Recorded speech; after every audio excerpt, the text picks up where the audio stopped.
4:15 and we'll be reconvene from our recess. Ask you to join me in a pledge of allegiance.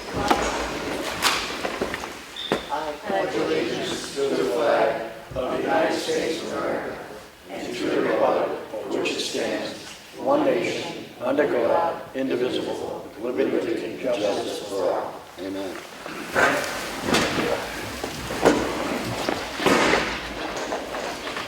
At this time, I'll open the meeting for public input. Do you have any? I had one question. Okay, down. I saw a brand new, this is probably for you, roller come down the road the other day, down Moltenville Road. Is that something we own, or is that something we're renting? Or? We're just trying it out right now. We don't own it we're not renting it. Oh, okay. The town has typically spent $10,000 a year on renting a roller. They have it for 3 months and then they return it. I'm trying to work something out where we bought the loader from the same company, that we pay that same $10,000 and after 5 years we own it. Oh, that's what I'm trying to do right now. He's letting us use it for the next 3 months for nothing. And if the town doesn't want to do it, and the townspeople don't want to vote on it, they take it back. So. Well, that's great. I was just wondering, because I was like, that thing's brand new. Is that? No, the only thing we're putting in is fuel. So. Nice. Okay, that was my only question. Any more public input? Okay, if not, we'll start the nonprofit agency funding request. There's a sign-up sheet here, so Angie, maybe you could read off who's first there. Jane Hodson, Ossipee Children's Fund. You want to come up here, Janie? Sure. Give your name and then kind of face the camera. Can I face it like this? My name is Jane Hodson, and I'm with the Ossipee Children's Fund, and we request every year $20,000 to help support the services that families in the town of Ossipee need in enrichment, education, child care, and recreation. And this year we're requesting less due to the pandemic. We're requesting $18,000. We had a pretty full school year last year, but because all the camps and a lot of the summer programs just were canceled, we ended up with leftover money that we didn't use. However, we did offer more in childcare to families who were able to take their children to daycare. And we're looking into now tutoring services. So we don't provide the service, but we help with pay for the service. Any questions? Nope, I reviewed these budgets several times as a budget committee member over the last 4 or 5 years, and I appreciate what you do, and thank you for your transparency with the reductions. Thank you. Thank you for all you've done for us over the years. Yeah.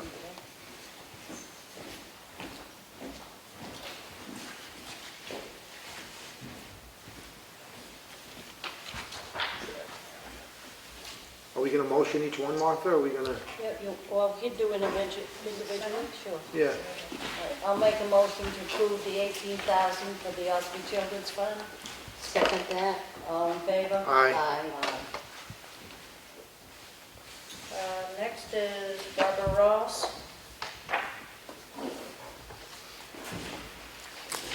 Which fund was that? Ossipee Family Children's. Connection? The Resource Center at Children Resource Center. Unlimited. Hi. First, I want to thank you for helping us last year. We're asking for the same funding this year.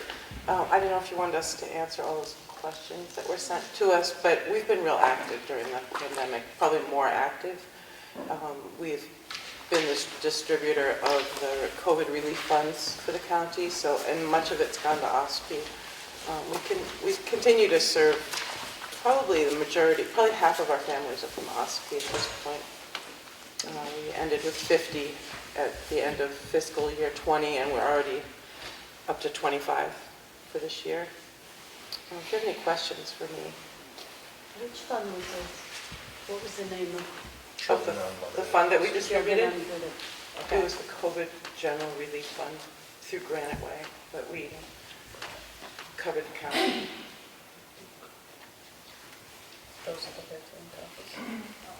But we've been full on, fully staffed throughout COVID. Awesome. And continue. Any questions? No, again, same thing, I reviewed these. Thank you. Thank you. Make a motion to approve the $3,000 for Children Unlimited. Second. All in favor? Aye. Jean Roller, Tri-County Cap. Tri-County Cap. Hi, everybody. Thank you. First of all, thank you for your support of Tri-County CAP over the years. We're very grateful for the support that we've received from Ossipee. You must be scratching your heads this year wondering why we asked for so much less than what we have in the past, and I'm the one who's going to explain that to you.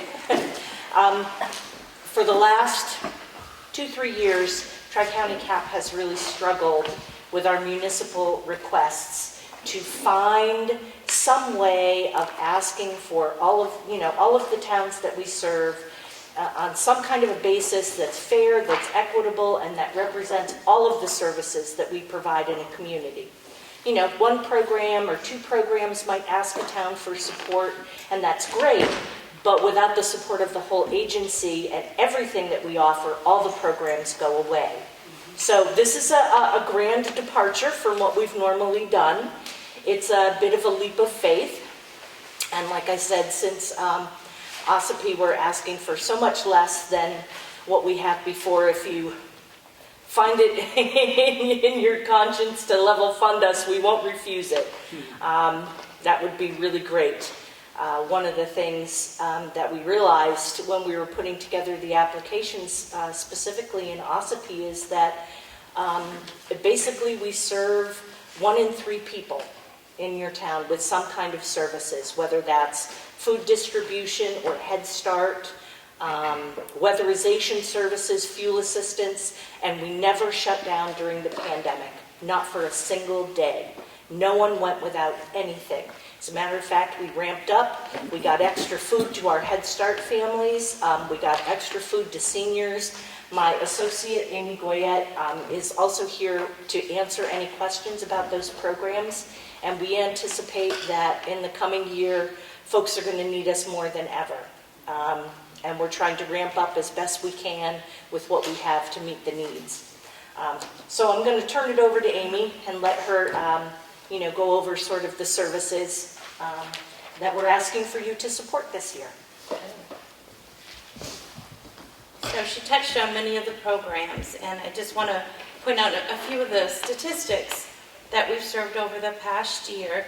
In total, we served 1,474 clients, and that equates to about $600,000, a little bit more, $600,000 in services. During the pandemic, there came concern about the children getting their meals in the summer, and so for our Head Start program, we made sure to match exactly what the school systems were doing, and children got meals every day. But we also have a dental center in Tamworth that many of your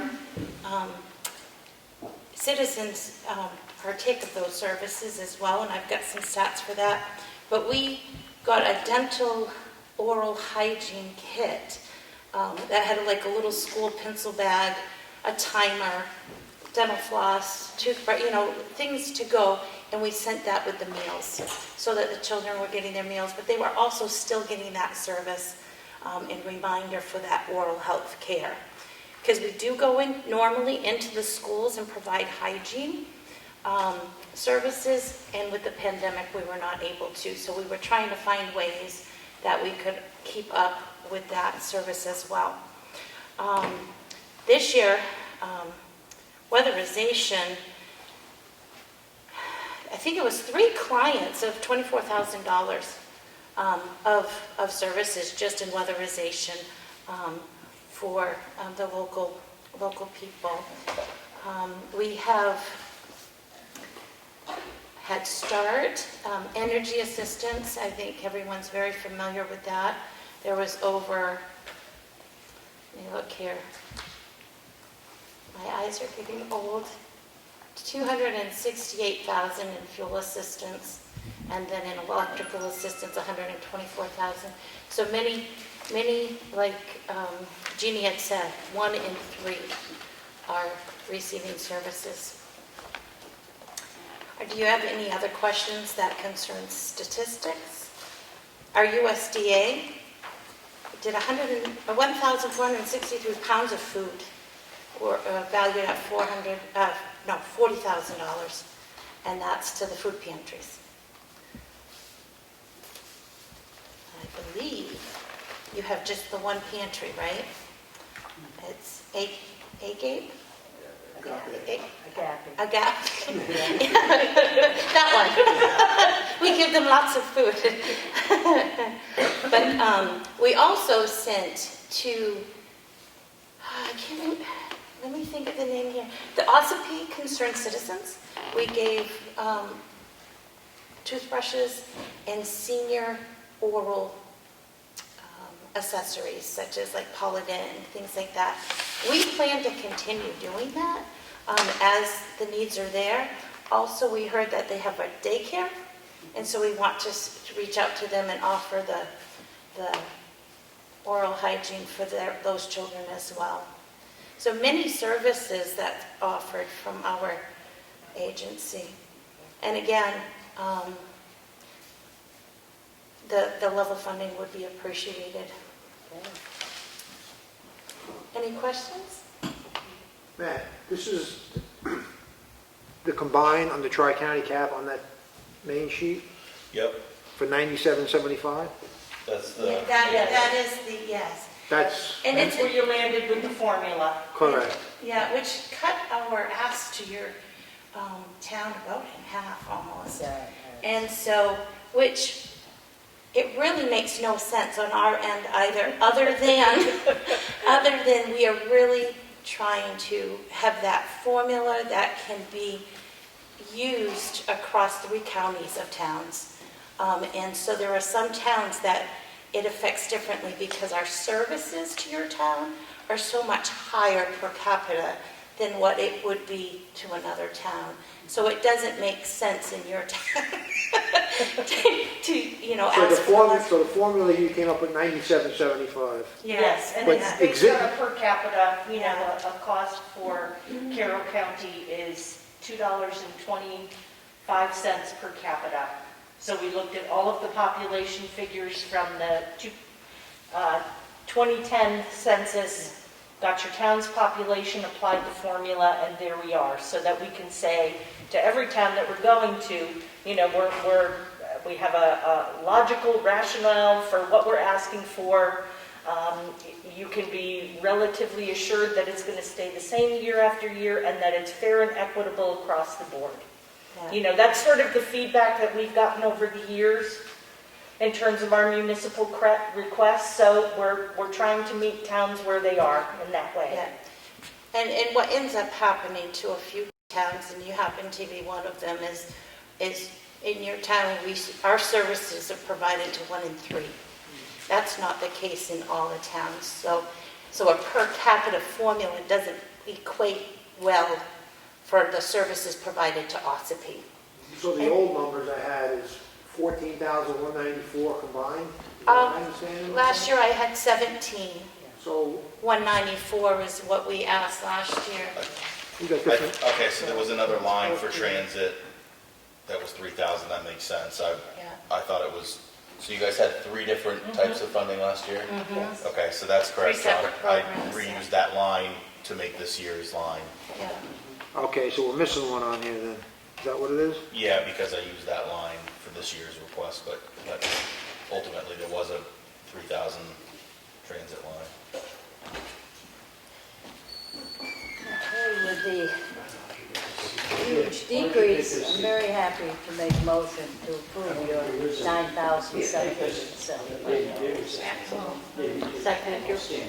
I just, as a point of discussion, I think they were looking to, if not correct, you were looking to level fund it based on the need, but your formula put out 9,775. Correct. We won't turn it Correct. down if you want to give us more. We would propose that you would consider level funding at the 17,194.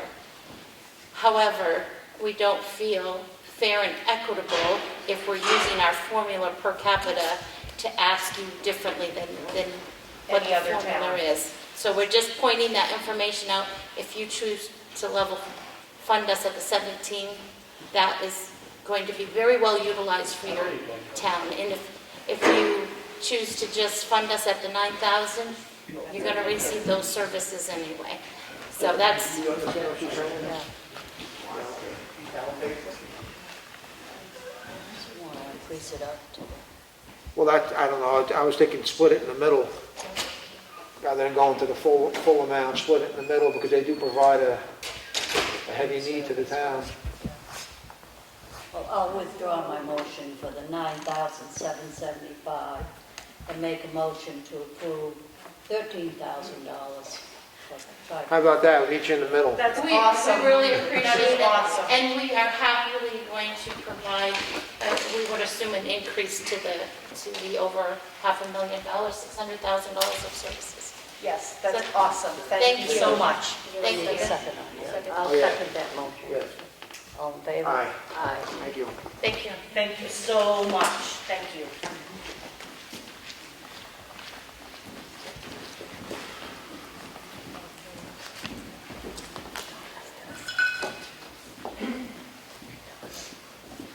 We have Doris Rowe from the food pantry.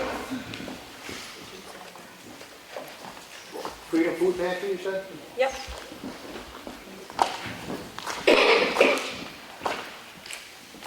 Last year, we came to you and we lowered our request from 8,000 to 5,000, and that was due to client participation. This year, we're lowering our request from 5,000 down to 4,000, which is a 20% decrease, and that's due to what I would call a different year, a pandemic year, which has been unbelievable for food pantries. From late March to mid-May, I was on the road 5 days a week just trying to find food in the stores to put in the pantry. And then the stimulus package was passed from the federal government, which gave COVID money to all of the states to distribute as they saw fit. So our state distributed a chunk of money to the New Hampshire Food Bank, and that used the money to stock the shelves for 425 agencies to buy from them. And they also gave some amount of money to the USDA, which is the federal government Department of Agriculture. That money was to solve tariff mitigation and also to help out during the pandemic. Tariff mitigation is that our government still has a disagreement with China on the tariff of goods that are bought. So China is buying less from the United States, which means the federal government has to help the commercial farmers in the Midwest and California, because you can't let those farmers go under or we wouldn't be producing food. So the USDA has notified us for the next 6 months at a minimum, we would be getting monthly deliveries and extra food. That helps out all the pantries because this food that's in the pipeline is for soup kitchens and food pantries. And then also this year we were lucky enough to get on the Hannaford North Conway sell-by date list, which they have to pull items from the shelves and they donate that. So once a week we go up to North Conway and I pick up anywhere from 60 to 100 pounds of food, meat mostly. In fact, today I brought in 172 pounds, which means it's less that the pantry has to buy. That savings for us is savings that I can give back to the town. So what will happen next year, I have no idea. I've done this for 14 years and never had a year like this in my life. But thank you for your consideration. Thank you for your transparency. Yeah, thank you. Thank you. And I'll make a motion to approve the Freedom Food Pantry for $4,000. Second. All in favor? Aye. Aye. Thank you. Thank you. Jennifer Berkowitz, School Bell Program.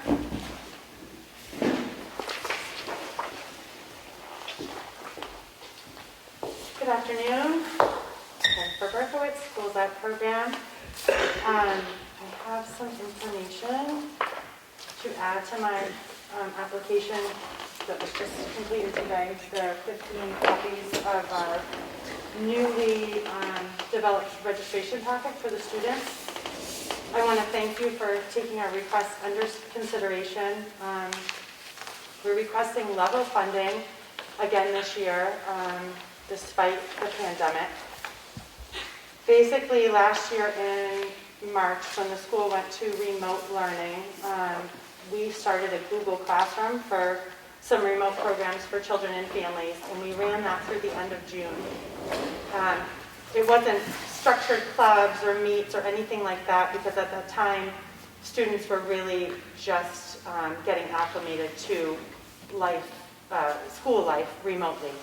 So more added screen time wasn't going to be a huge benefit to their day, but they needed a place to connect and some ideas and resources and ways to get outside and do things with their family. So we just created this Google Classroom where they could log on. No fees were charged during the spring for that third trimester. Most of our staff were not working. Myself as a program director, my site director, and then our team leader helped to staff those Google Classrooms and just kind of keep things rolling for the program during that time, assessing what needed to be done, how we would move forward. So in the spring, we just offered the Google Classroom.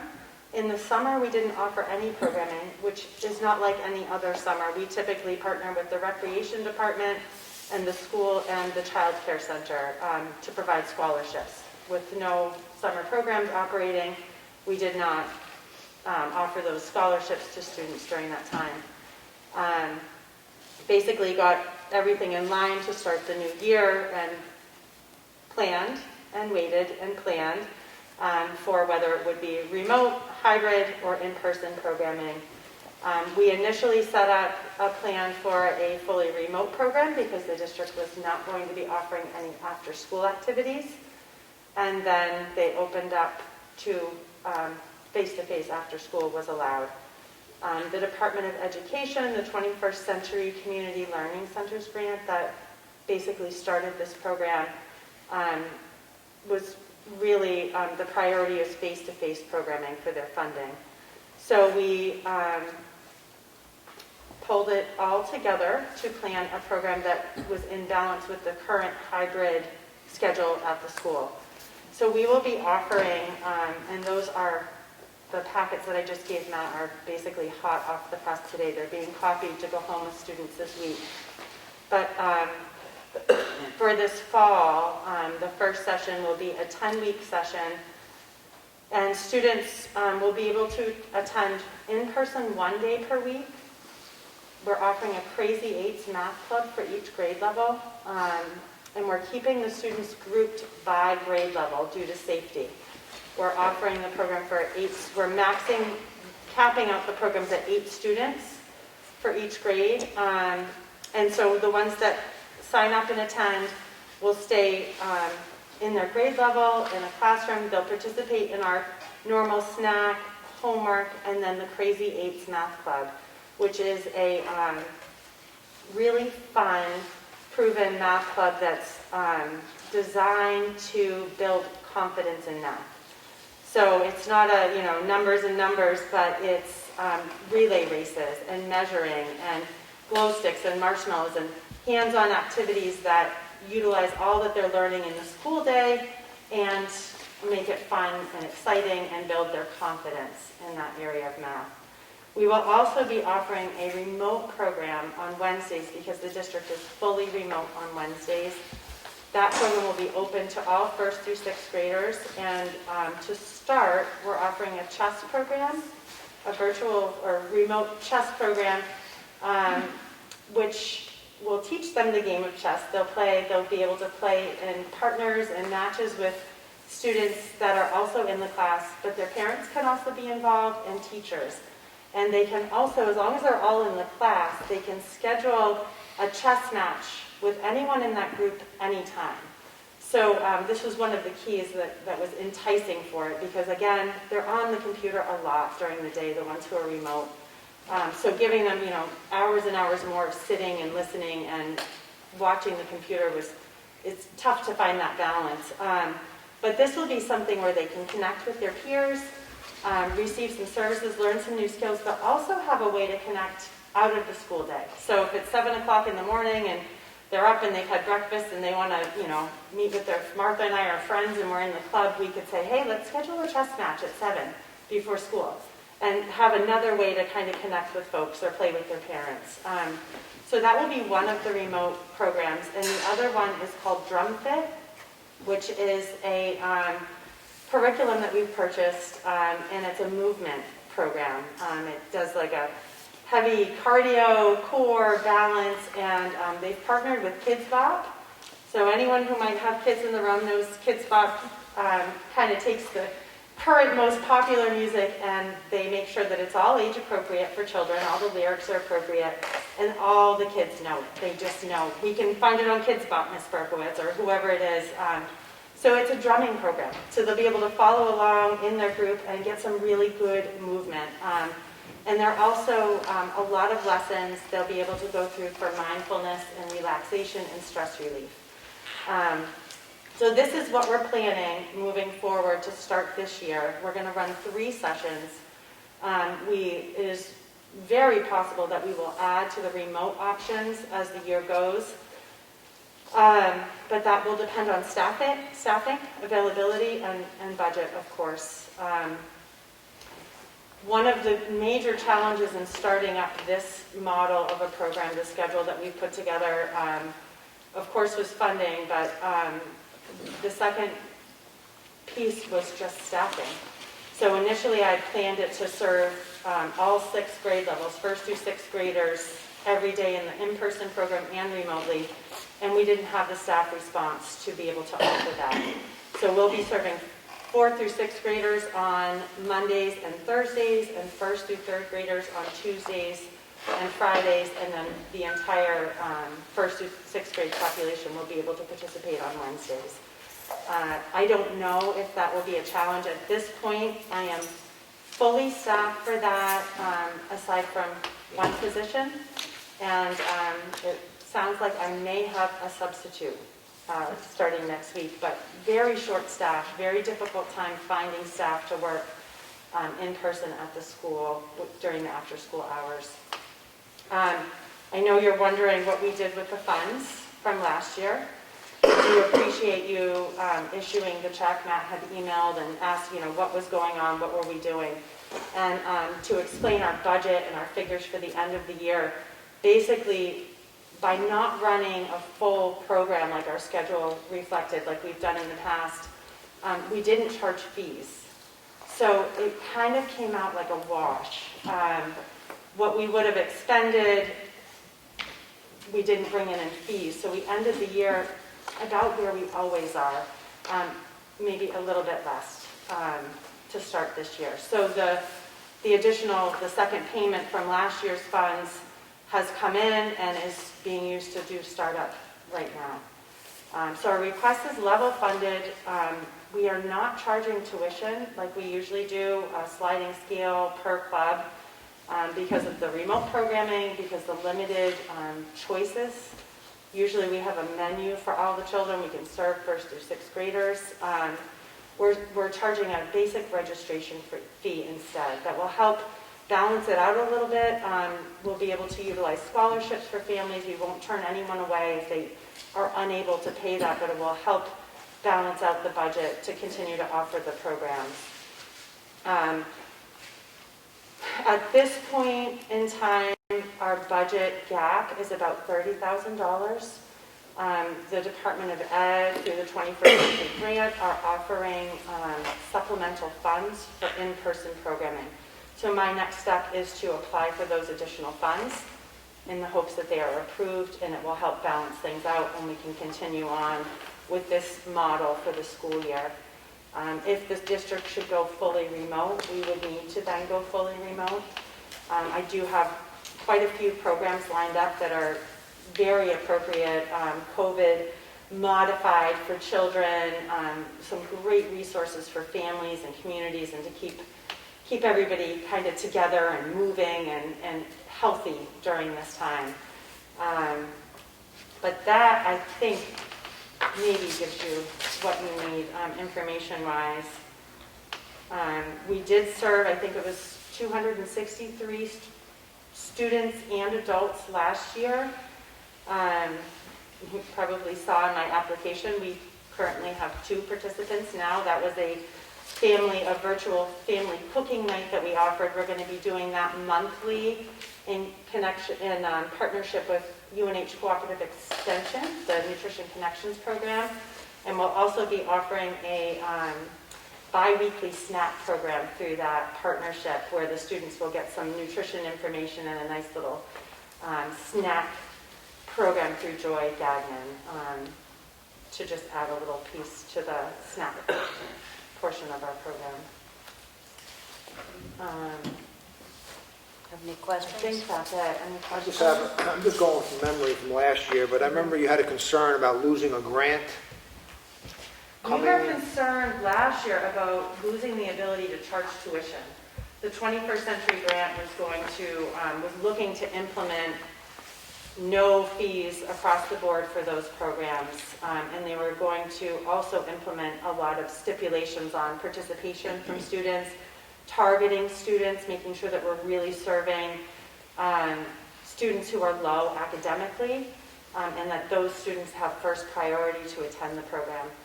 They've not implemented that at this time. They're looking very closely at our program income. There's quarterly reports. They look at each one.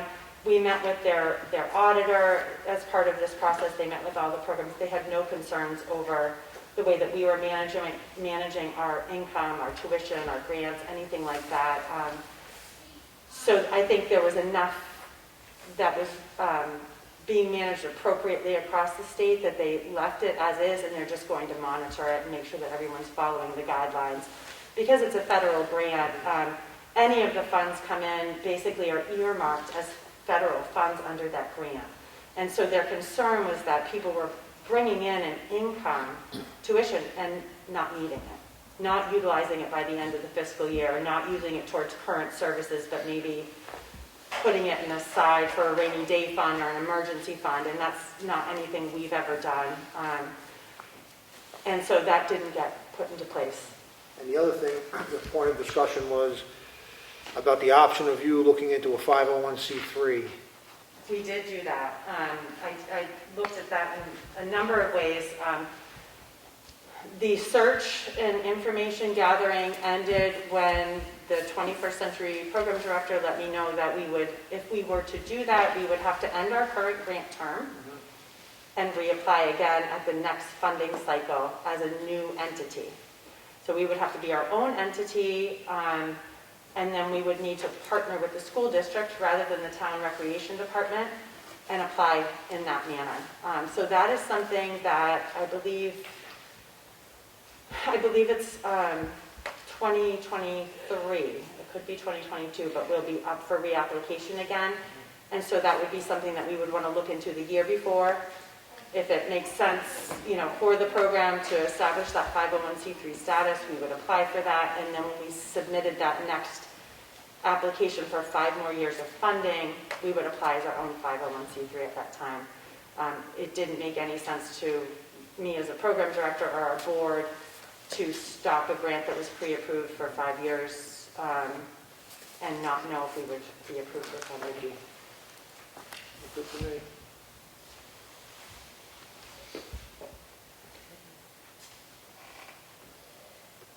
I make a motion to approve the $45,000 for the Schools Out program. Second. All in favor? Aye. Aye.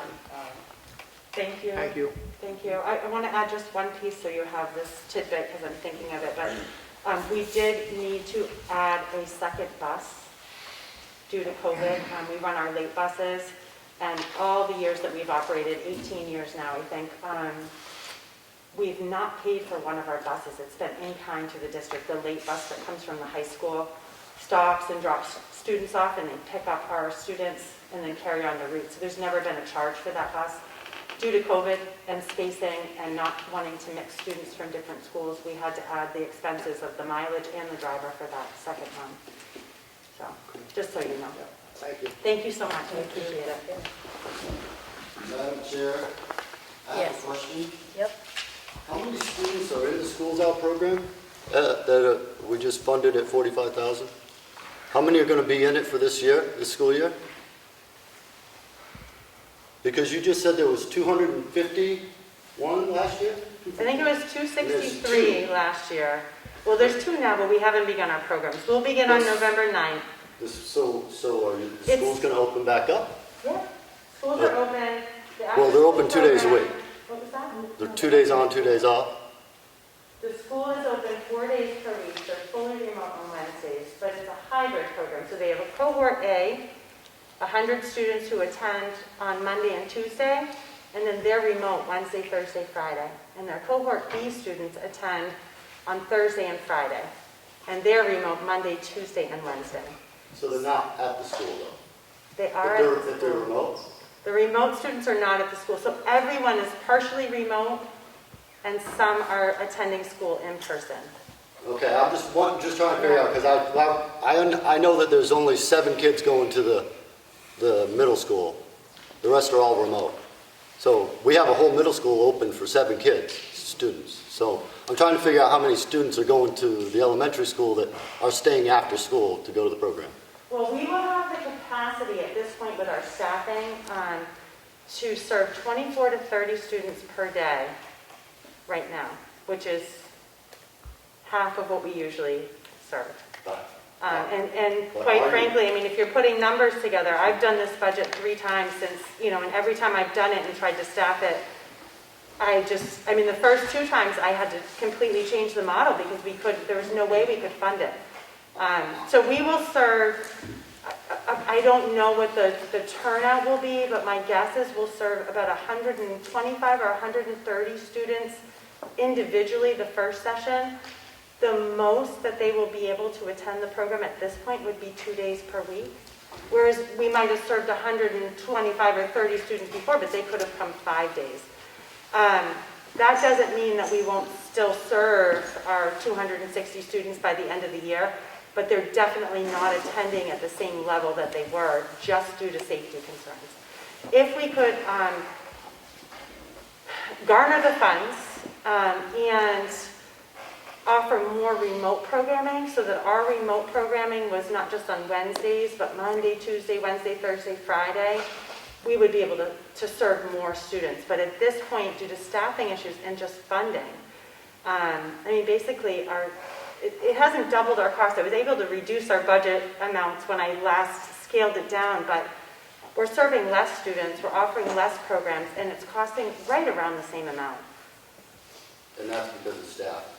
It's staffing and it's just COVID. It's safety concerns and spacing and busing and all of these pieces that need to be put into place to make sure that while they're there, the activities are safe, the staff are safe, and things are My personal planned out. opinion is that they're safe. I'm just trying to figure out why we just level funded at 45,000, something that's not even close to what it was last year.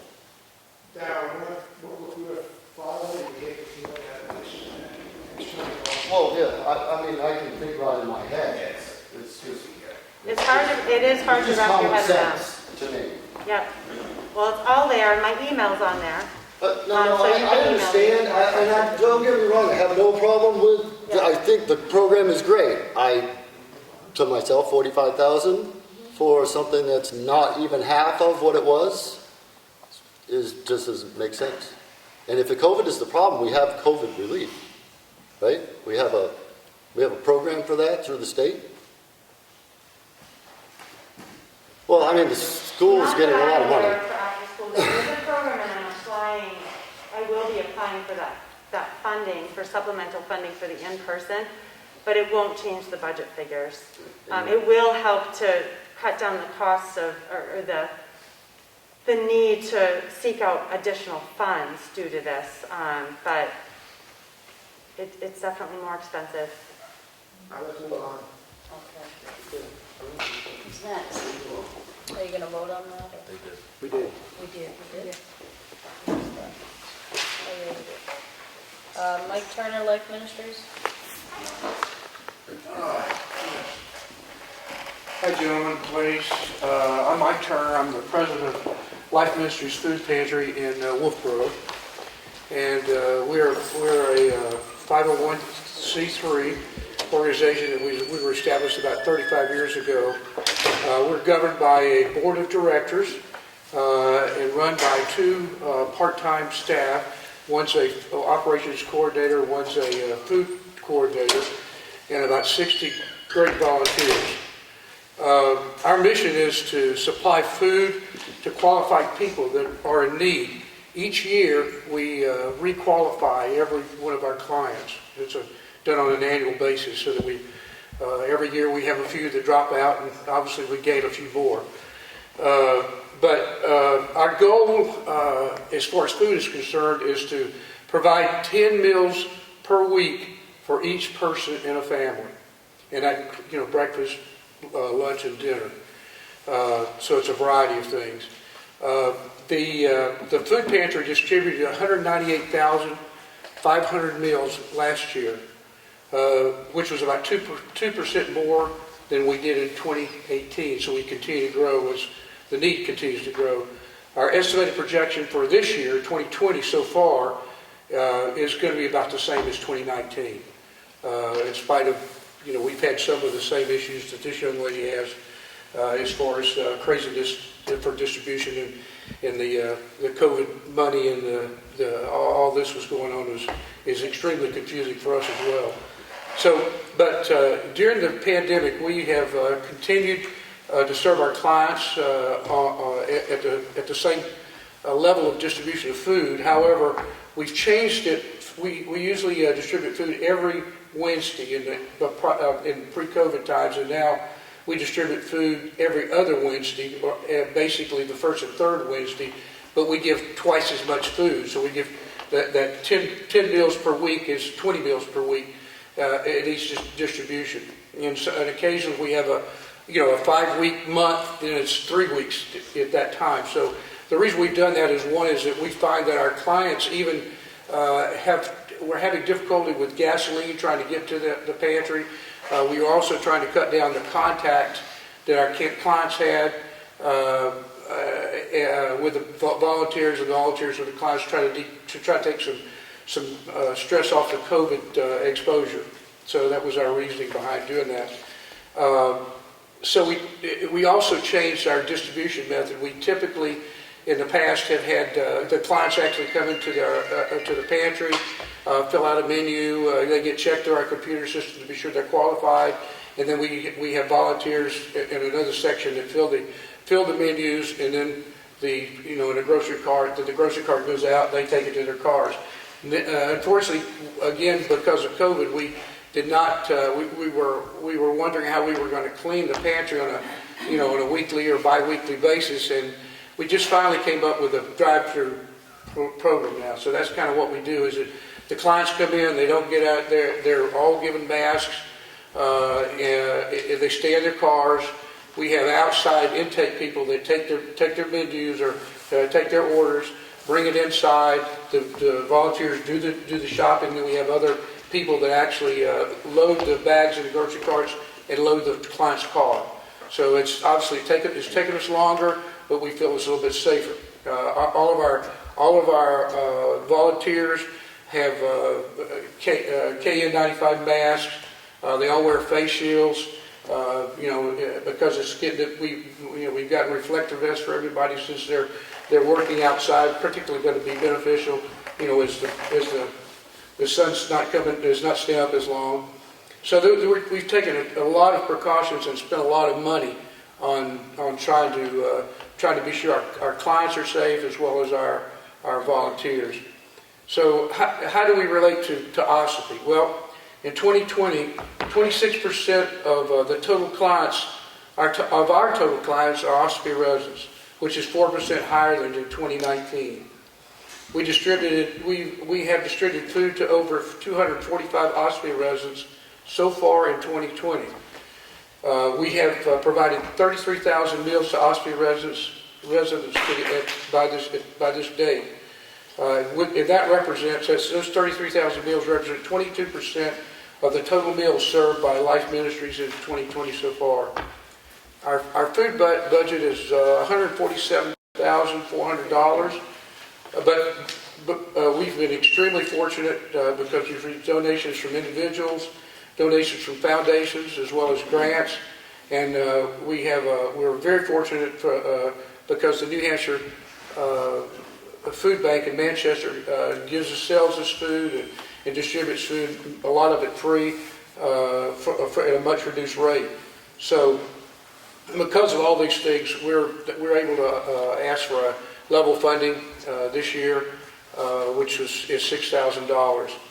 This $6,000 represents 4% of our total budget, even though Ossipee residents have been distributed 22% of our total meals so far in 2020.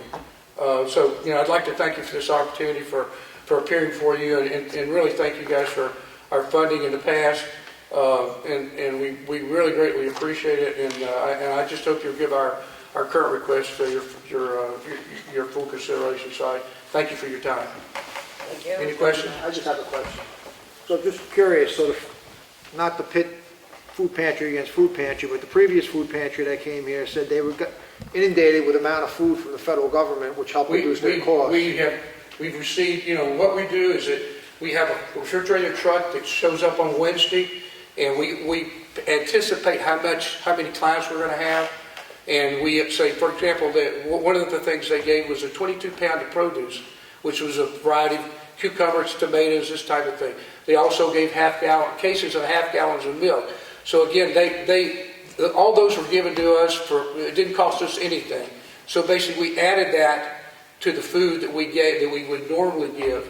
So it was additional food that the clients got in addition to the 10 meals that we normally would be per week. But that was, Do you see any reduction in costs, operating expenses? it doesn't cost us anything except volunteers get tired. They don't, but no, it didn't cost us anything. USDA supplied supplied the food, the New Hampshire Food Bank with you could participate or not participate as a food pantry, and so we obviously elected to participate because there's going to be more food for our families. Thank you. Okay. Thank you. All right, I'll make a motion to approve $6,000 for the Life Ministries Food Pantry. Second that. All in favor? Aye. Aye.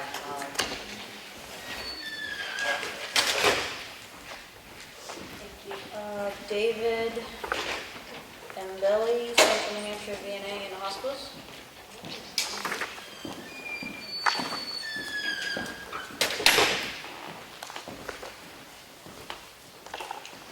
Hello, I'm David Emberley from Central New Hampshire VA and Hospice with offices in Wolfboro and Laconia.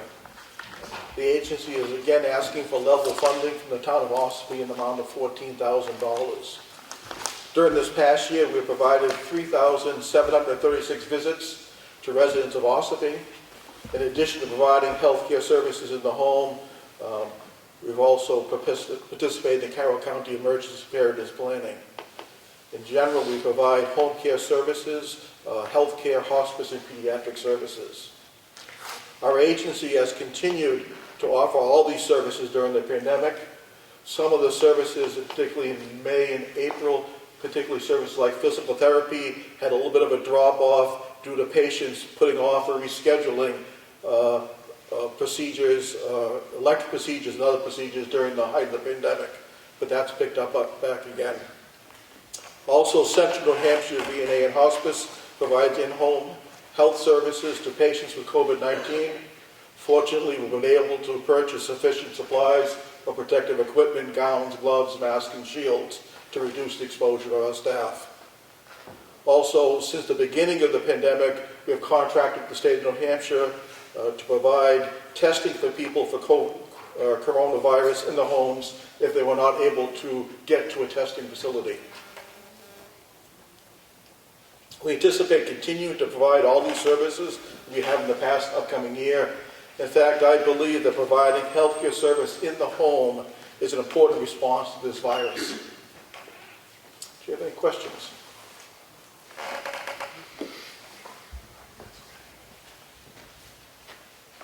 I don't have anything. No.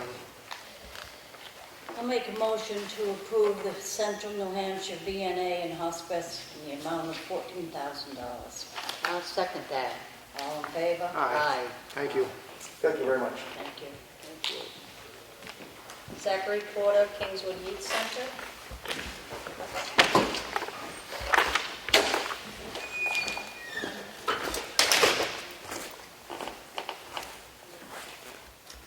Good afternoon. Excuse me. So I'm Zachary Porter. I'm the Executive Director of the Kingswood Youth Center. We offer out-of-school programs to students from any of the 7 towns in the school district. We've been doing that for 20 years now. We just celebrated that milestone back in May. Our request is for level funding in the amount of $5,000. We are funded by 3 other towns, New Durham, Tuftonboro, and Wolfboro. We have requested of those towns consideration for level funding for 2021 as well. So we have 4 major programs. We have our long-standing after-school program. We do our BTAS program, which is beyond the after-school. That's evenings, school vacations, and some weekends. We do our summer program, and then we do our we call it Club 121. It's an individual mentoring program, adult mentors working with middle schoolers. We also have our own in-house food pantry, a mini free food pantry called the KYC Cupboard, and we have our own free thrift store, the KYC Closet, which is clean clothing resources for the families of, or for teens and their families. So about 70 to 80% of our students qualify for free or reduced lunch, meaning they reside at or near the federal poverty line. When schools closed, or when schools went remote rather, in March, we did a number of things. We brought our programs remote, so the way that looked, we did Google Meets, we offered call-in hours. Those were times when students could call in and chat with staff, get some mentoring, get some support on what they were going through with the pandemic. We did weekly contests, so we engaged them remotely in contests with prizes. We did a care package distribution program, which we were really, really proud of. Through this program, students and their families could come to the center each week. They would, one family at a time, meet us on our covered porch, and we would give them a care package consisting of essentials, groceries, treats, and some take-home activities. So some science kits that our volunteer made every week, a volunteer who's a scientist by trade. So these were activities for these students to do at home. It also let us stay in touch with these families. So through that program, those care packages totaled 16,500 pounds throughout the spring. Additionally, we are a United Way partner. We're really fortunate in that regard. We were able to apply for COVID relief funds on behalf of our families. So not funds for our budget, but rather funds for families who were most impacted financially by the pandemic. So with those individuals, parents and guardian permission and testimonials of what they were facing financially, specifically related to the pandemic, we submitted on their behalf to the United Way for consideration, and through that we were able to raise $7,000, which again, those came in checks made out directly to the parent or guardian. So that $7,000 went between 11 families. 6 out of those 11 were families residing here in Ossipee. So that's 55%. So we're really proud of that. It's a small thing, but also a really big thing when we're able to get a check to help a family during some tough times. So on July 2nd, we reopened our program to in-person programs for summer programs. We did that under the state of New Hampshire's day camp guidance. So we worked really hard to put some thoughtful, important, safe, helpful rules in place. and we opened our doors. And it was absolutely wonderful to get the students back in that in-person capacity. We've been doing that ever since, so we are open 4 days a week after school. We also continue to host remote programs, which has been a wonderful opportunity to reach more kids and reach kids whose families aren't comfortable with them being out. We've had students who have health concerns, IHPs at school, who are learning remotely. It's been wonderful, or exclusively remotely. It's been wonderful to be able to reach those kids in a remote capacity. We continue to distribute food through our KYC cupboard. We've also launched a new program. It's part of our Club 121 mentoring program, and it's called Lunch and Learn. So 2 days a week, students are able to come to the center in the early afternoon, those hours when in a normal year they would have been at school. They're able to come to the center. They get support on their remote learning responsibilities, their remote schoolwork, and they get a hot, nutritious lunch.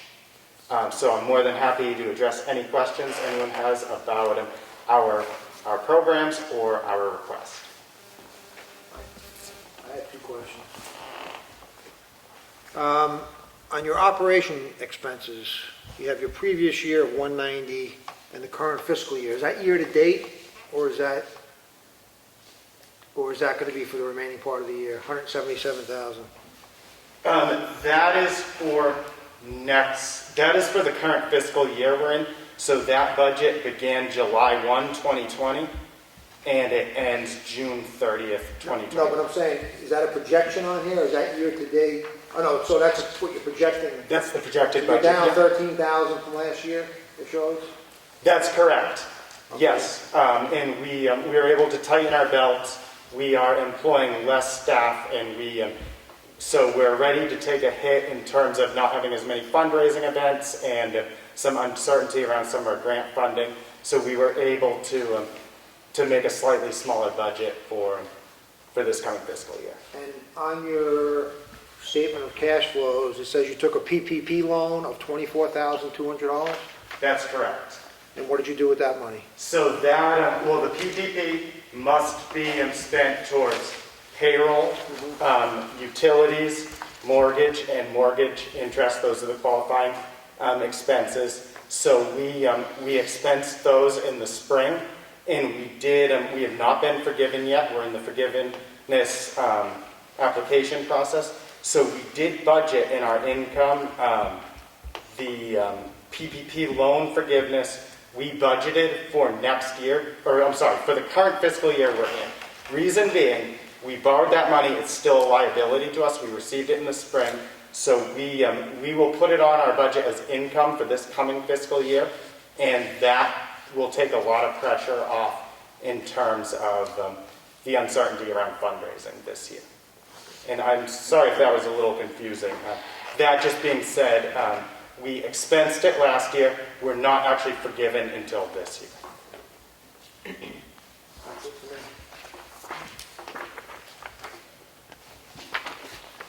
Make a motion to approve the Kingswood Youth Center in the amount of $5,000.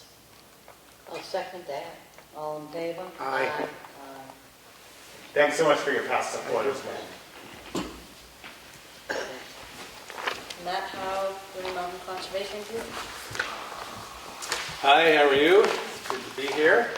I'm Matt Howe. I joined the organization in December, and I'm apparently, with the application last year, there was a bit of a misunderstanding. Our board chair, Larry Wogman, submitted the proposal and thought things were all set, but when we got to the town meeting in March, we learned that, I guess due to the technical nature of the delay, that we fell off the agenda. So we're back and hope all our ducks in a row this time. As you can see, the funding has been a little bit uneven over the last few years. With the request this time around, we're hoping to ask for restoration of the 2016 level at $2,400. We, since 1997, have been working to protect the natural resources of the Ossipee watershed through research, education, advocacy, and land conservation. While we are generally known as an environmental organization, we also like to be known as a public health organization because the vast focus of our work is on protecting the aquifer, protecting the water supply, upon which not only the economy of this region depends, but all of us for drinking water, and all of us want safe drinking water for ourselves and for our children and for future generations. And we do that through water sampling, we do that through helping people test their wells, and we keep an eye on things like the increasing threat of cyanobacteria in the lake system. And so in a whole variety of ways, we are working to protect and advance the public health of everyone who lives in the Ossipee watershed. You can see from our application that we not only focus on water sampling and monitoring the health of our water, but we offer a lot of concrete classroom education programs for Ossipee children. We're in the 5th and 6th grade classrooms, and Mrs. Hayford and Ms. Lean's class. And despite the pandemic, we are back in this fall with our volunteer biological assessment program, which is a fancy way of helping kids understand what all those bugs are under the rocks in the streams. And they really enjoy it. It's a great program, and they learn all kinds of things about the bugs they never knew about, and the ways that certain bugs in certain streams, if you find bugs that are plentiful that shouldn't be there, it's an indicator of the water quality, or good water quality. If certain things like pilgramites are there, that means you have a very healthy stream. So it's a very popular program, and we've been able to continue that remotely despite the pandemic. It has, however, required that our instructor do twice the work in order to reach all of the kids. 2 presentations for every class instead of 1. We are going forward in terms of the funding we'll be requesting for next year. We have every expectation that our regular regime of water sampling will be possible despite the pandemic. We work in cooperation with DES on that, and they are developing strict protocols for continuing the water sampling with safety for all involved. And so we anticipate that going forward. And we can't confirm at this point all of the classroom programs that will be provided next year, but our staff is in communication with teachers to do what we can to keep our children's programs active in the next school year, 2021. Any questions? Your water sampling and water quality, where do you submit those results, and who are you doing it for? The testing is done through the University of New Hampshire. The results are submitted each year to the Conservation Commission. Our water quality coordinator delivers a detailed written and verbal report to the Conservation Commission each year, identifying what the trends are and what concerns we have. So if an individual wanted his water tested, they could contact you? They sure could. Do it for them? Yep, and we do workshops in the library and in the school. It's part of the children's program, but it's also a workshop we do in libraries and public settings. It's called Get Wet, and it teaches anyone to test their home water for 6 basic parameters. So their 2019 funding was 2,000? No, they get nothing last year. No, but 2019 was 2,000. Oh, yeah. I think we should bring it back to 2,000 based on the possibility of reduced classroom interaction with children, meaning like handouts, paperwork, and that stuff. You want to make a motion? I'd bring it to 2,000. I'll second that. I'll make a motion to reduce it to $2,000 for the 2020 fiscal year. Your second? Second. All those in favor? Aye. You'll get 2,000. Thank you very much. Okay. I appreciate it. Thank you. Susan Weeks and 60 Roads of Hunger.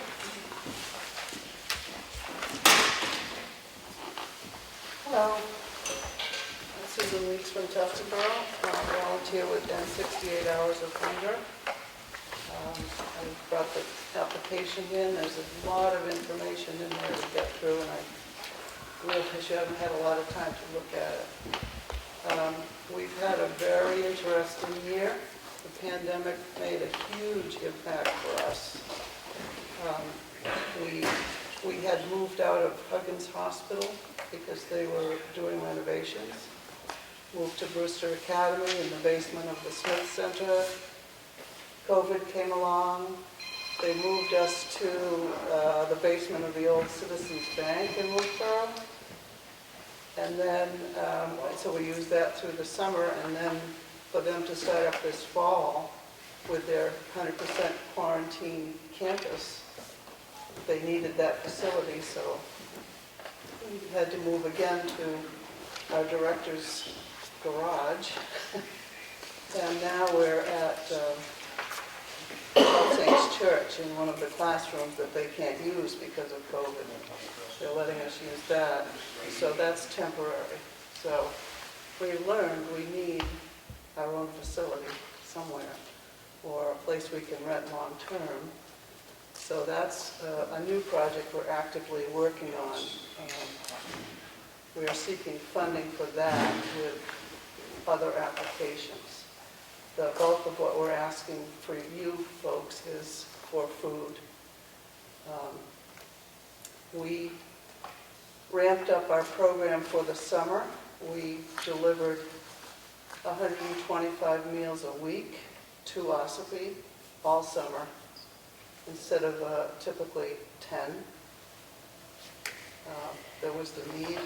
We had the school district is providing bus transportation to get that to Ossipee School where the parents pick it up. We're still doing, for the school year, approximately that same number of Ossipee students every week. We're up to 180 district-wide. So Ossipee really has a big need that we're trying to fulfill of getting weekend food for the kids. We had tremendous success with private fundraisers and private donations. So we're asking for level funding because of that, and because we're not fully ramped up yet for our building needs. So, do you have any questions? Just quickly, I know you work directly with the schools. I'm surprised you have a question. It's my job. I know you work directly with the school, but is there any, you work in conjunction at all with food pantries at all, knowing what they're getting? We do a little with the Wolfboro Food Pantry, when people will donate food to us, and if it's not appropriate for the student packages, it goes to the food pantry, and vice versa. We work with, there's a coordinator at the high school, Terry Sullivan, who handles she knows who the kids are, we don't, and she deals with us and with the teachers and the staff. And then we work with Knights Against Hunger, which is a group of high school students who are doing the same thing for high school students that we're doing for the elementary. We have, Brewster Academy and some of these other places. Brewster has been phenomenal when they could. They had teams of students that were helping us do packing because their students are all required to do community service. So those are some that we have an active, ongoing relationship with. So yeah. Thank you. Questions, Sue?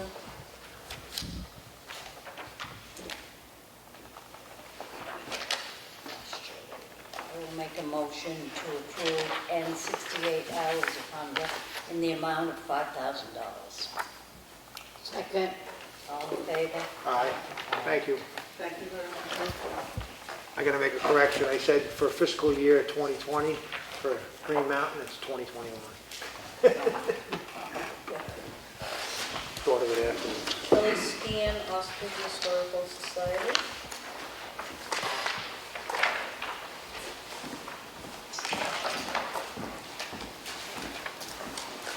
Well, you have our budget.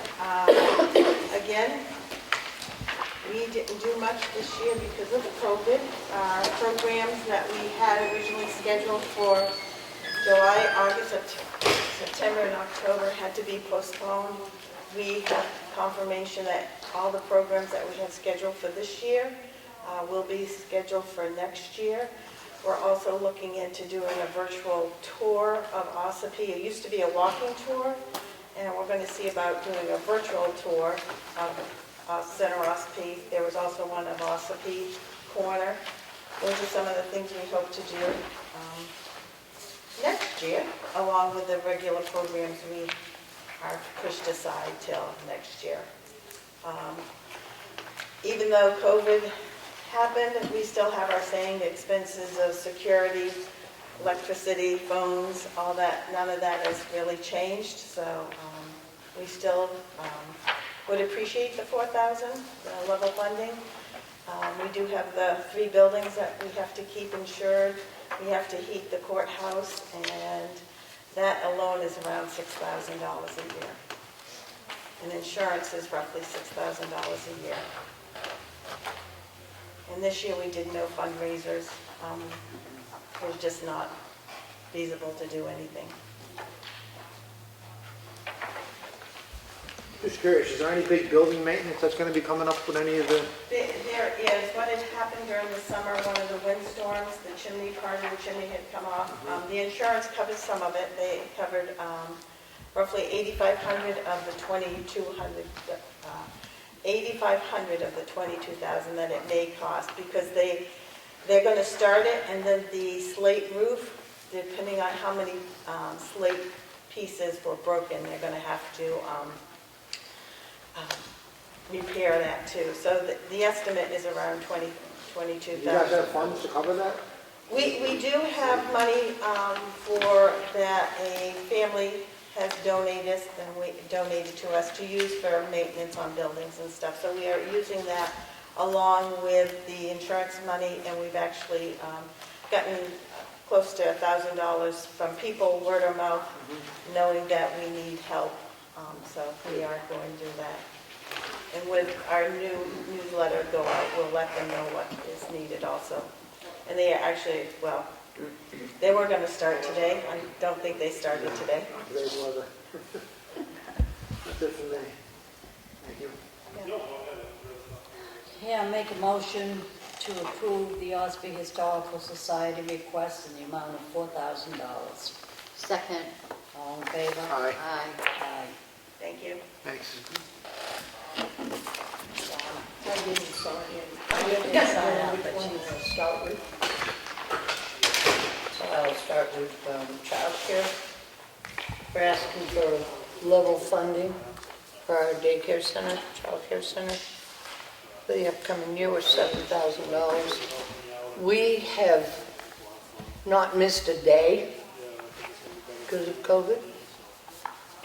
We were designated as an emergency child care center by the governor, and we did receive a small amount of funding for that was to be used to enhance the payroll of the workers came in every day. That's what we do with that. It's operating well. We have good size before school program, and we are open on Wednesday, but the school is not. So we have about 26 kids that come in on every Wednesday, and they bring in their little remote thing, And our staff actually works with them so that they can get the classes in, et cetera. So it's working pretty good. And they're enjoying the new equipment, playground equipment. And I'm quite proud of the way they've handled things, actually. They got another small grant, and they bought a few new chairs, replaced some of the chairs that we've had for 20 years, and tables, and et cetera. They continue to get the same food from OCC that everybody gets. So they have the benefit of a hot meal, which is great. The only school they are getting a hot meal from. And because we get the stuff from Hannaford's, which comes for the Meals on Wheels program, we go and pick it up Mondays and Thursdays. But a lot of that also goes to the daycare, and the parents get the benefit of paying. I mean, if they're smart, they never have to buy a loaf of bread all year round, for one thing, which is a big help. It should be, And we hadn't done any trips because of COVID, so the van is pretty idle except when it goes to Hannaford's. And you've seen them in the park and here and there and everywhere. They've been trying to get some exercise and get the kids doing stuff without going away. It was a pretty successful summer. We've had a slight problem getting staff, but we're up to staff. Have maintained it. That's about it for the daycare. Any questions on that? I have one question for the daycare. Yeah. So I know last year there was a big discussion. You had about $35,000 or $40,000 in unpaid childcare bills. Did you ever make any provisions to make collections or a plan so that money is owed will be paid to the organization? We collected a little bit of it, but not much. No. That was a big thing with the budget committee last year. Yeah. Okay, thank you. Talked about that. Yep. I will make a motion to approve the Ossipee Concerned Citizens request in the amount of $20,000 That's for the, as, $7,000 Daycare. for the child care. as well as the daycare center Oh, okay. in the amount of $7,000. Okay. I'll second that. All in favor? Aye. Anybody have any questions on elderly nutrition? We're still, No, you got- we're not open, of course, to serve congregate meals the way we always did, but we've been doing the curbside pickup, and there again, it's a hot meal that they get, and the girls take it out and give it to them. Is the demand still high for the takeout versus the takeout meals versus the in-house meals? It's pretty good, really, depending on the meal. Our home delivered meal count has gone up, so that anybody that, we've got a few that used to come in for the congregate, and now we deliver to them. So it's stayed up there, I think. I mean, quite food dependent. Thank you. Thank you. Which ones you forgot? Well, so Starting Point and White Mountain Health both sent their answers to the COVID-related questions. Due to some health concerns and stuff, I sort of excused them pending these questions, but you guys have those responses, so I don't know if you... Starting Point and Father Mills. Yep, and White Mountain, no, I said it wrong, sorry. White Mountain Health, Starting Point, and caregivers of Southern Carroll County have all been engaged with me and provided their answers in writing, and So I found Northern them. New Hampshire's nothing. So Northern Human Services, I was just going to ask you guys, I don't have a packet for them in my book, but I have a number down here, and it may have just been an oversight. Have you seen, did I give you guys a packet from them? I don't know where I came up with that number, no. No. Okay, so that might just be, Right, so you've got Northern Human Services, nothing. White Mountain Community Services. yep, they've requested 4760, and I believe I gave you guys in your stack of stuff that was upstairs. They gave some good, robust answers to those questions. Well, if we go, the three that we didn't vote on tonight, we have it now from you. Let's vote on those three next week, so we have a time to review them. Okay. Is that all right? That'll work. Do you believe that you have, I believe, my intention and my understanding is I gave you a copy Gave them a of all copy. three. I have a copy of, I have Starting Point. Yep, I have White Mountain Community Health Center. okay. There was another one from I Southern have Carroll County Caregivers. Caregivers of Southern Carroll County. Perfect. And then I have White I'll Horse. Pardon? White Horse is here too. White Horse did submit a packet. Yeah. They did not respond to the email, Right. apparently, or come in. And I'll have to double check Northern Human Services. I don't believe I got anything from them at all. When are these going to the Budget Committee? Next Wednesday and Thursday, I Yeah, believe. not this week, next week. Okay. So we can do it Monday then. So add that back to the schedule.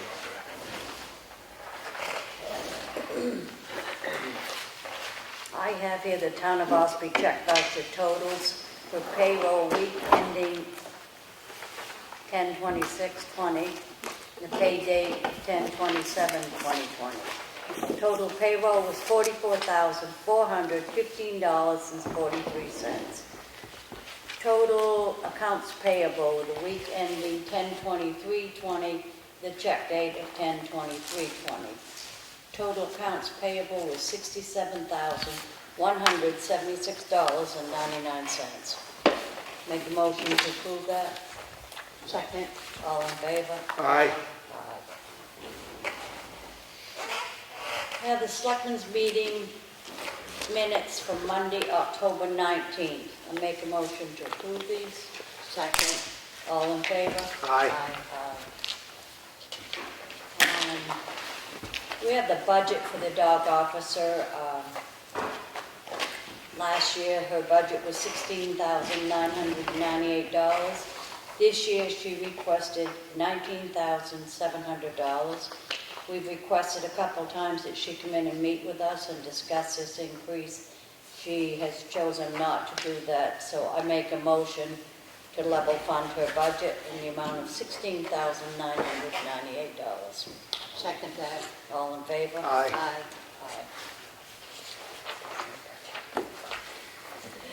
We have a copy of a wetlands permit notification that will be on file in the Selectmen's office if anybody wants to review that. The applicant's name is Anthony Bateo. It's available, and that's it for me. Okay, I have a notice of decision for map 279, lot 14.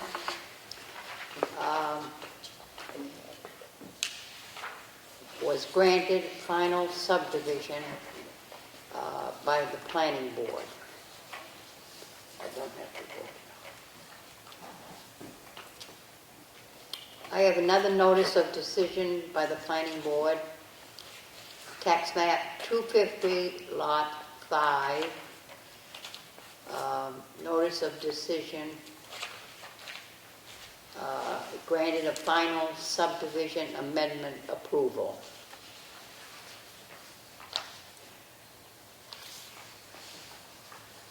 Another notice of decision, map 31, lot 50, and that is side setback requirements.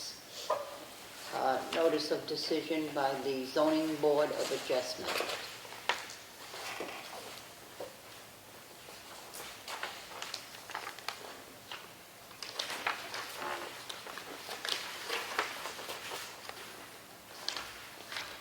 Another notice of decision, map 22, lot 10,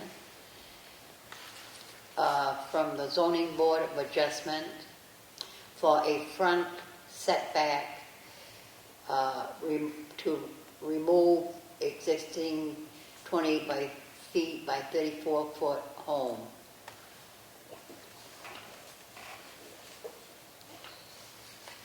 Another notice of decision, map 129, lot 23. And this one is from the Zoning Board of Adjustment, is granted a special exception. That will be on fire. I have a notice of intent to cut wood or timber for Chapel Road. Owner Winifred Mitchell, logger Pearly Rider. Map 57, lot 2. The taxes have been paid and there is no cemetery. I make a motion, we approve this intent to cut wood or timber. I'll second that. All those in favor? Aye. Aye. Motion carries. I have another notice of intent to cut wood or timber for James King, map 223, lot 7, logger Brandon Valley. The taxes are paid and there's no cemetery. I make a motion, we approve this intent to cut wood or timber. I'll second that. All those in favor? Aye. Motion carries. So I have a letter here from Municipal Resources Incorporated. We have their senior financial consultant here. He's basically been doing a top-down review of our finance office. And he drafted a letter here for us to read, just to let the public know what's going on up there and how he's improving things and what his recommendations are. Please accept this letter memo as a summary of my observations and recommendations regarding the Town of Ossipee Finance Administration Department. In my role as a consultant hired to assist the town through its transition period of the prior finance administrator leaving and the hiring of a replacement, I have recognized areas that should be reviewed and improved. From my observation, it appears that the prior finance administrator inherited a set of procedures, policies, and protocols to follow. It is unclear if they had a full understanding of municipal governmental accounting utilizing multiple funds. I recognized that for the current fiscal year 2020, the accurate recording and timing of water and sewer revenues were not being done according to GAAP, generally accepted accounting practices. Also, there did not appear to be an understanding how to accurately account for transactions that cross between multiple funds, such as between the general fund and the water sewer funds. I also could not find a record of timely reconciliation between the general fund tax collector accounts, receivables, and revenues with the tax collector's monthly report, EMS 61. Upon further research, it was discovered that there are certain functions that would typically be completed by the finance department that were being completed by the tax collector, specifically the preparation and issuance of warrants for the board's signature. Another area of concern relates to assisting the town administrator and the Board of Selectmen with ensuring that any approved warrant article amounts that risk being unspent by the end of the calendar year by bringing them to their attention, along with recommending them to be encumbered or committed by purchase order prior to December 31st. I found at the end of fiscal year 2019 there were items that could have been encumbered. Since Ms. Picard being hired and starting as the new finance administrator, I have been impressed with her understanding of accounting practices, procedures, and applications. I am confident as she gains more experience working in the field of governmental fund accounting, she will be a valuable asset for the town of Ossipee. I would, however, recommend continued use of my services through MRI to assist Ms. Picard with training on some of the duties that she would have not experienced working in the private sector, primarily those relative to the interfund accounting, accurate recording of all revenues, taxes, water and sewer usage fees, along with any other warrant revenues. A final observation I wish to bring to your attention is the current financial software being used, Infinite Visions. In my experience, Infinite Visions, previously named Budget Sense until purchased by Tyler Technology several years ago, is an extremely robust program that was developed and targeted for large school organizations and large other nonprofit organizations. It is no way user-friendly nor intuitive. which creates large opportunities for errors to be made and go unrecognized. Another major deficiency, in my opinion, is the reporting capabilities. Again, due to the complexity of configuration of the system setup, reporting becomes difficult. Many reports must be custom created by either support or by an employee that has been trained in custom report building, which there is a considerable cost to receive the necessary training. I am aware that Ossipee has used this product for many years and may not believe there is a reason to explore an alternative option. However, I do believe it is important to recommend at a minimum to allow the town administrator and finance administrator to seek demonstrations and ultimately proposals for a system that would best match the needs of the town of Ossipee. There are financial software systems that have been designed specifically for small New Hampshire municipalities and their needs, providing functions and tools to make NHDRA-specific reporting a much more efficient and accurate process. It has been a pleasure to work for the town of Ossipee, and with both you and Andrea, you both have demonstrated to me to be professional, knowledgeable, and a desire to improve all areas of the town administration and finance operations. If you or the Board of Selectmen have any questions, do not hesitate to contact me. Cordially, Glenn A. Waring, Senior Consultant for MRI.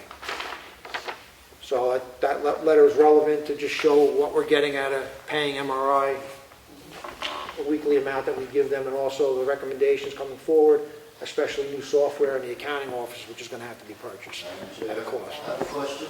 Yep. It's about the water and sewer portion. I'm not understanding what he meant by that, as it being recorded as what?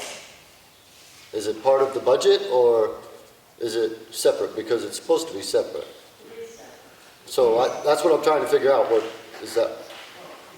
There wasn't really good reconciliation going on, so It's being recorded, but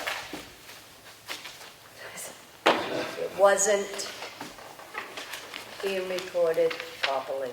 Okay, but it's separate, but it wasn't being recorded properly, That's right. Sent to the. That's right, and now it is. Now with this. So, yeah, he's fixing all the errors that are occurred in that office. He's bringing them where they're supposed to be. But they're still separate. Yeah, they're still separate, yes. That's what I couldn't figure out. Yes, they're still separate. It was a long letter, it was a lot to read. Well, that's it. I had to wait for you to finish before I could ask. Yeah. Any more old or new business? Nothing for me. We'll open the meeting back up for public input. The only thing I did want to add, I messed up when I told you about the roller. It's not a 5-year payment, it's a 7. I got the grader and the roller messed up. It's a 7-year, but we still own it at the end of 7 years. I did look into it, the roller's still worth $50,000 at the end of that, so we're still way ahead of the game.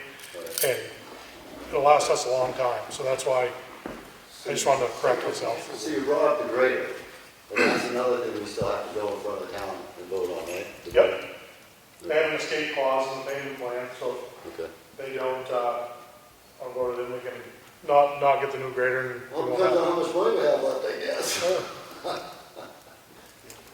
Tony, I thought we had a roller out here.